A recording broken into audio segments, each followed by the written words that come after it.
तुमने प्रेम की भक्ति की ज्योत प्रज्वलित की थी, तो तुम्हारी उस प्रेम की उस भक्ति की ज्योत की रक्षा करने की जिम्मेदारी मेरी थी। इसलिए चाहे हवा तूफान आंधी कुछ भी आ जाए, वो ज्योत जगती रही, वो ज्योत जलती रही। यहाँ तक कि चूहे भी आसपास मंडराए हों, फिर भी उस ज्योत को कोई हानि नहीं पहुँचा पाया, क्योंकि मैं वहाँ पर उपस्थित था। जहाँ प्रेमवश ज्योत जगाई जाती है ना, वहाँ मैं स्वयं प्रकट हो जाता हूँ। मेरी शक्ति का एहसास तुम्हें होगा आगे चलकर। जब तुम मेरी सच्चरित्र पढ़ोगे ना, तो तुम्हें एक अलग तरह की अनुभूति होगी। तुम्हें ऐसा लगेगा कि कोई तुम्हारे हाथ को पकड़ा हुआ है। तुम्हें कभी कभी ऐसा महसूस होगा कि मेरी सच्चरित्र बोल रही है, कुछ ध्वनियाँ सुनाई देंगी।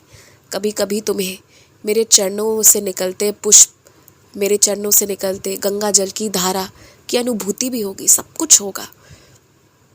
तुम्हें एक बात पता है, अगर तुम अपना मन खाली कर दो, साफ कर दो ना, तो फिर तुम हर चीज़ को अनुभव कर सकते हो।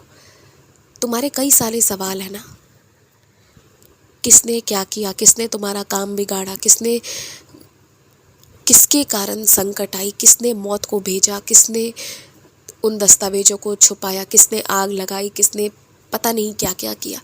बहुत सी चीज़ें, बहुत से रिश्ते नाते, किसने धोखा दिया। कई सारे सवाल हैं तुम्हारे। तुम्हें एक बात कहूँ, अगर तुम अपना हृदय खाली कर दोगे ना, एकदम साफ, तो तुम्हें उसका जवाब भी मिल जाएगा खुद ब खुद। तुम्हें सब कुछ दिख जाएगा। ये सृष्टि और तुम अलग नहीं हो, तुम उसी के हिस्सा हो। और ये सृष्टि मेरी रचना की गई है। तो इसलिए ना, यहाँ पर जो भी चीज़ें घटित हो गई हैं और जो घटित होने वाली है, वो सबकी जानकारी तुम्हें मिल सकती है। तुम जो जानना चाहो सब जान सकते हो, और उस ज्ञान को प्राप्त करके अपनी जीवन को और बेहतर बना सकते हो। पर उसके लिए ना, तुम्हें अपना हृदय खाली करना होगा, साफ रखना होगा।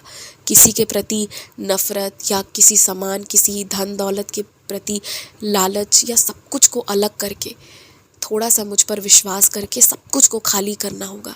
बाकी मेरे भक्त अमीर होते हैं, हमेशा अमीर होते हैं, क्योंकि उनके पास सब कुछ होता है। साईं का प्रेम होता है, साईं का आशीर्वाद होता है।